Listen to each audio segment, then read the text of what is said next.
बात करेंगे जी बच्चों की साइकोलॉजी पे, क्योंकि बच्चों की psychology is directly proportional to parents की साइकोलॉजी। ये दोनों चीज़ें साथ साथ चलती हैं।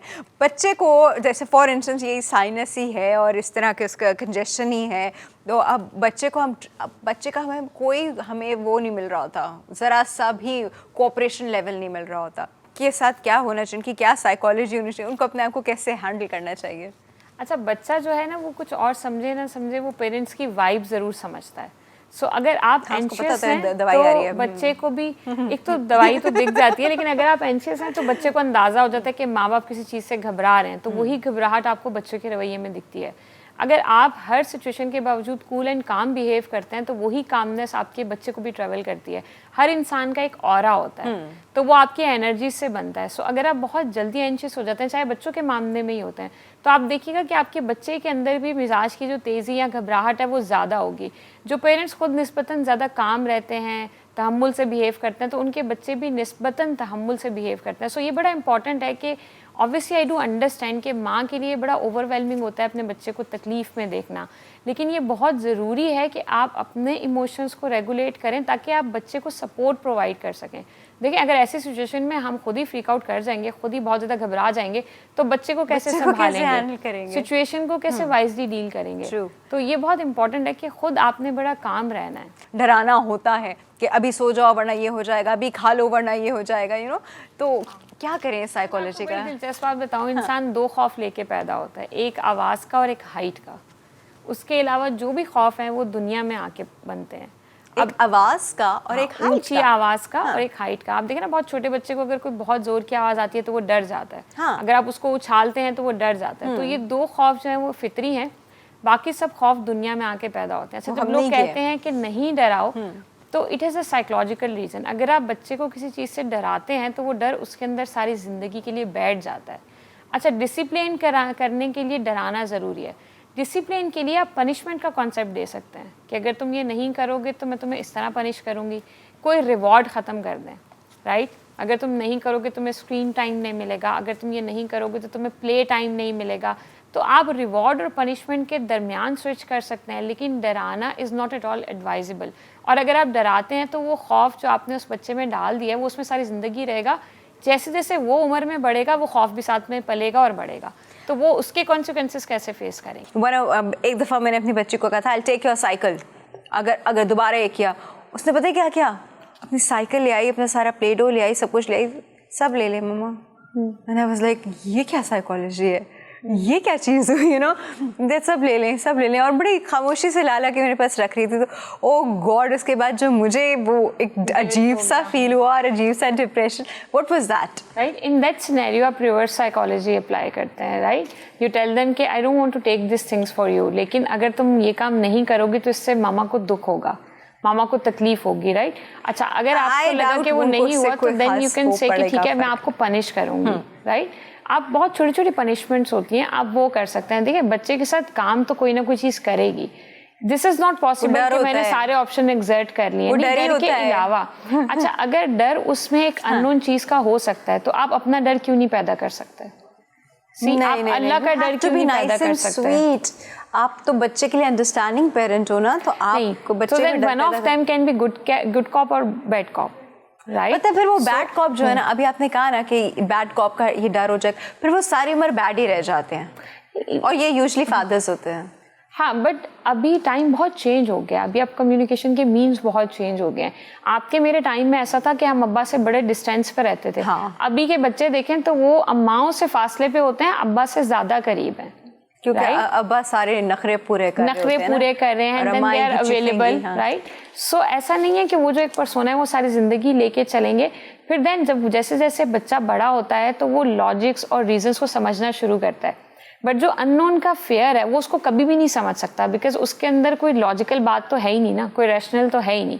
बट मेरे सर्टेन बिहेवियर्स के, अब्बा के सर्टेन बिहेवियर्स के, आपके सर्टेन बिहेवियर्स के तो रीजंस हैं. तो जैसे जैसे वो बड़ा होगा वो उनको अंडरस्टैंड करेगा. जैसे मैं और आप जब छोटे थे तो हम अम्मा के फैसलों को नहीं समझ पाते थे. अब हम समझ पाते हैं कि अच्छा अम्मा इस लॉजिक से करती थी. लेकिन जो डर आपके अंदर अंधेरे से, आप तो फिर भी किसी चीज़ का बता रही है, मैंने बहुत से बच्चों में देखा है अंधेरे का डर होता है और वो आदमी 40 साल तक का हो जाता है और वो उस अंधेरे के डर से नहीं निकल पाता. Right, so it's a trauma. मतलब एक आपकी बेसिस ही बन गई है, वो फाउंडेशन है आपकी लाइफ. आपने उसको ट्रॉमेटाइज बहुत ज्यादा कर दिया ना, तो आपने बच्चे को डिसिप्लिन करना है, ट्रॉमा तो नहीं देना ना.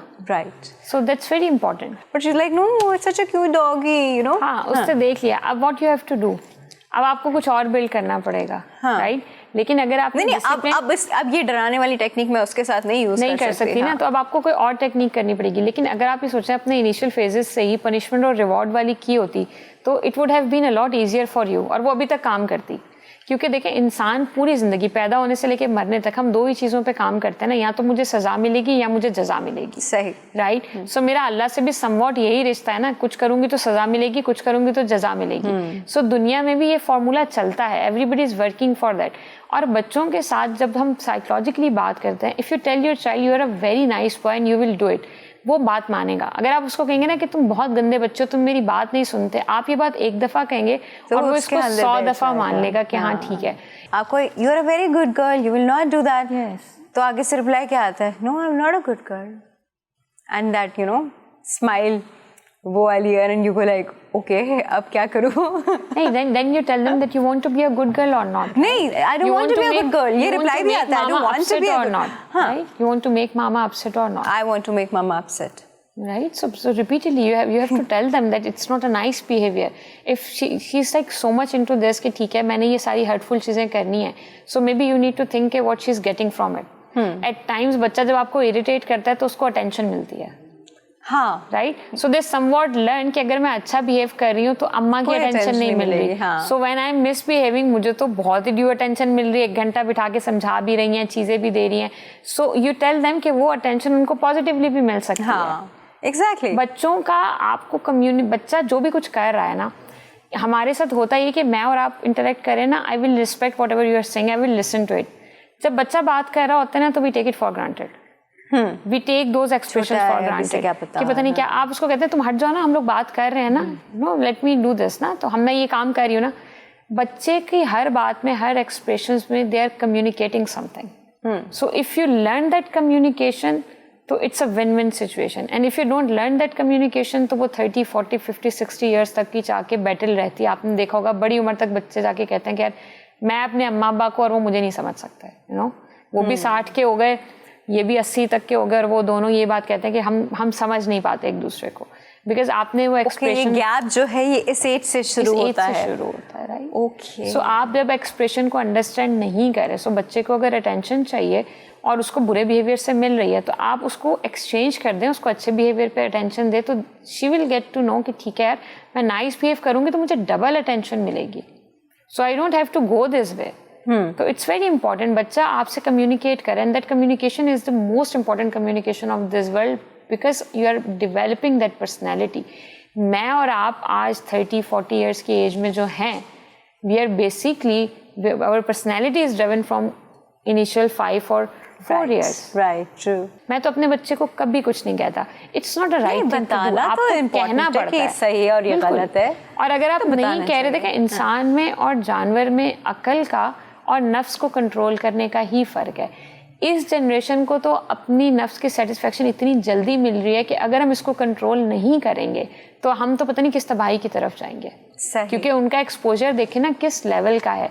मेरा 2 साल का बेटा है, बट ही नोज़ कि अगर मैं यूँ करूँगा तो यूट्यूब चल जाएगी, प्ले हो जाएगी, इस तरह से कार्टून प्ले होंगे, तो हाउ डू यू एक्सपेक्ट कि वो 5, 10, 15 में जाके मेरी बात सुनेगा. आप you'll be like ये क्या क्या आता है इसको, क्या क्या पता है इसको, क्योंकि आजकल के बच्चे माशाल्लाह टेक्नोलॉजी के मतलब मुझे लगता है ऊपर से बनकर ही ऐसे आए हैं कि उनको सब पता। I feel that, you no. अच्छा डॉक्टर साहब, थैंक यू सो मच। दो हमारे पास बात करने के लिए बहुत कुछ है लेकिन टाइम नहीं है, यही होता है दुनिया में, हम लिमिटेड टाइम के लिए आए तो अच्छे से जिंदगी गुजारे। थैंक यू डॉक्टर साहब, थैंक यू। और यहाँ पे आप हमको दें इजाज़त, इंशाल्लाह कल हम फिर अपने शो में हाजिर होंगे और चाय के कप के साथ करेंगे कुछ इंटरेस्टिंग गुफ्तगू। Stay tune with H now TV. अल्लाह हाफिज़।